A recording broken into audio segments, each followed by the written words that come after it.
think I want him to hate me. I just think you never really try and control someone too much. You just work with what you're given and what they're giving you. I'll make an assumption on someone, be like, right, and then I'll go in, cut them open, have a look, prod them, poke about, see if I can find something. He needs that people to be on his side, to believe in him, to give him credit, you know.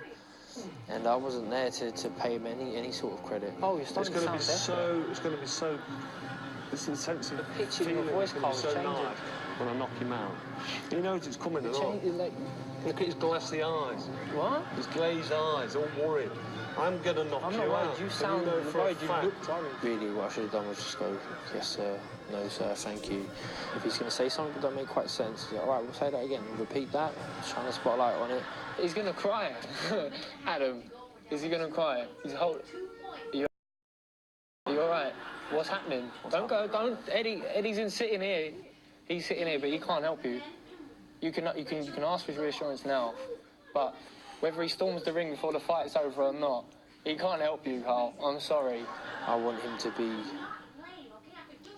in a negative state come fight night. Talk to me about the 2 right hand prediction. And I'm going to hit you with 2 right hands. Just 2. Just to let you know, whenever I want, I can hit you with a right hand. So I was working with a new coach, Paddy Fitzpatrick, and he said, like, I want you to say, you're going to hit him with 2 right hands. He said, oh, well, that's it then. The double right hand is coming. I know what to expect. He's going to come to the centre of the ring, and he's going to hit me with 2, was it 2 right hands?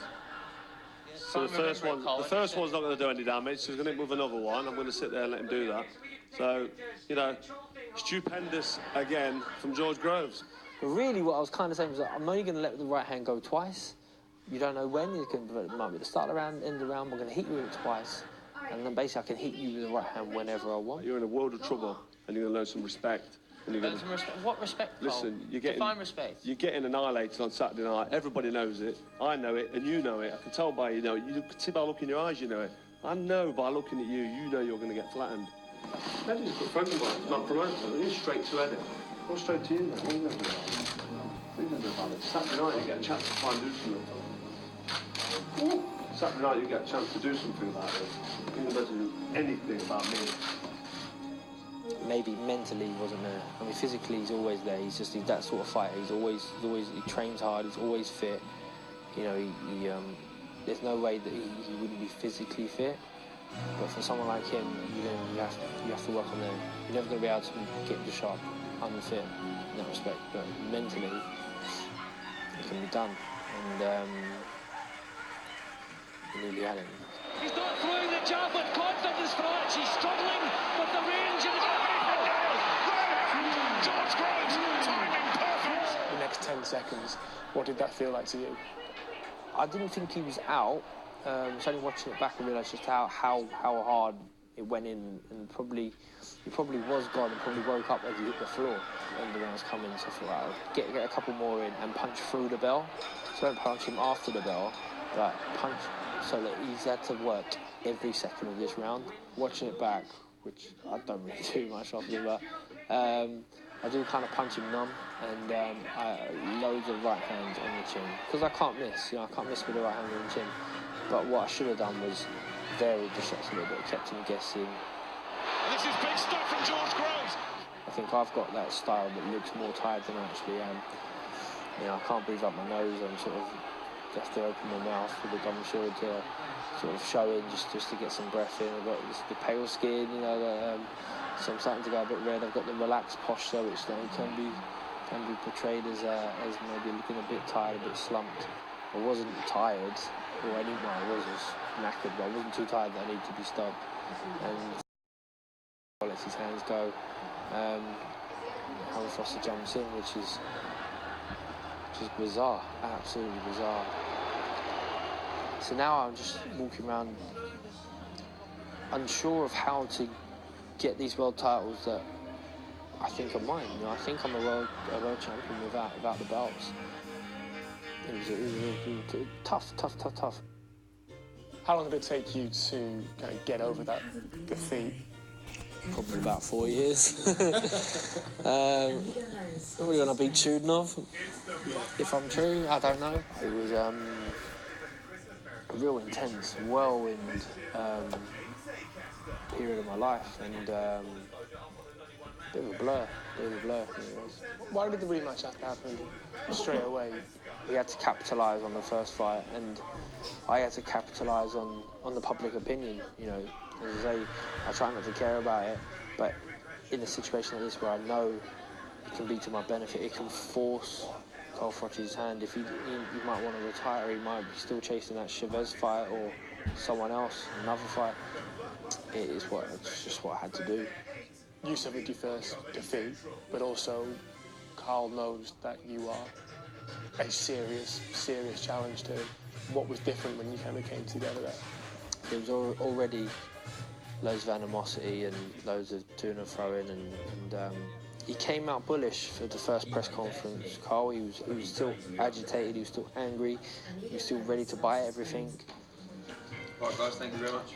Pleasure. Thank you, George. We get on the pitch, and now I know how to get him riled, and gives a little push.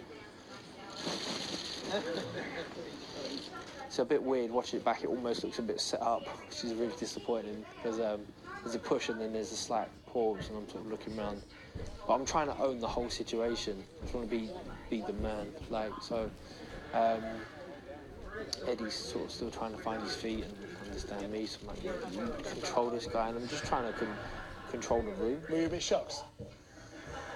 No, not really. When I watch it back, my wife will watch it through her fingers, because she's like, "Oh, you're so Hold up. It's just not flash, but it's just so, just over the, you know what I mean? Just like you're the man." I was like, that's exactly what I wanted to say. It's exactly what I wanted to put out there. Frustratingly, he just locked himself away and got on with his business, got on with his training. He's having private sessions with someone talking about me. I don't do that. Do you think we're talking about you? So you're talking about yourself? I'm seeing a psychologist, sports psychologist. Do you think we sit there and talk about you?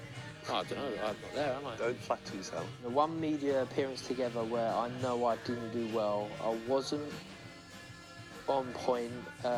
He pulled me on a couple of stuff and I was frazzled. You're seeing a sports psychologist for yourself, And yeah? what's that almost saying? Sports psychologist Easy for for you to yourself. say. Yeah, go on.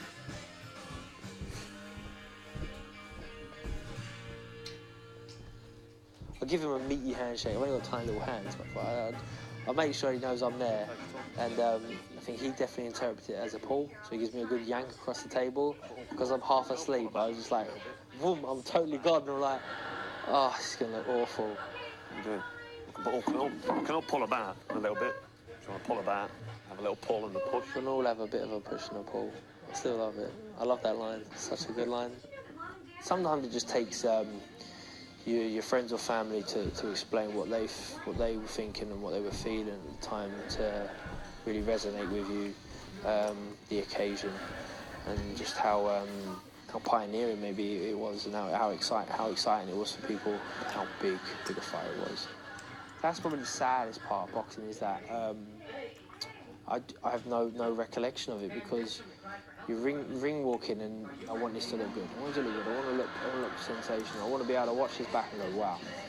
But actually coming in and absorbing it all, I just never did, because I was too worried about it affecting the fight. I didn't want to get tired. It was like you would have like a surge of adrenaline, and then it might fade off in 2 rounds. That's what your body does to you sometimes. Waiting for Spitfire to drop, and then it's always like, for me, it's always just a power march to the ring. I get there as quickly as possible. Do you think he learned more from the first fight about you than you learned from the first fight about him? No, not really. I think it's more, maybe he learned a little bit more about himself. We always there to save face and pride and that, and his go-to lines would be that he took me lightly in the first fight. He thought I was nothing, and he thought he was going to get me anyway. With hindsight now, I can genuinely hold my hands up and say, I got it wrong. Tactics I definitely got wrong on the night. we bought into the hype of people saying that, you know, I didn't have stamina and I'd gas out, so we started to try to start the fight a little bit more cautious, not all action, you know, and build into the fight. After a couple of rounds of that right hand not coming, then he's settled into the fight now, and now it's a pick and fight. I switched off for that split second and paid him the ultimate price, you know.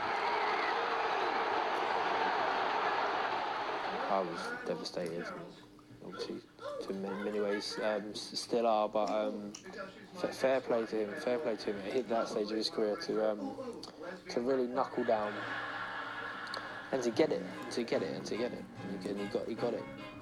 And he got the most satisfying of wins that I could only ever have hoped for at that stage, you know, to absolutely iron out your nemesis at this point in front of so many people on such a huge stage. Full credit to him. Full credit to him. What's it look like? Kind of like a big face without skin.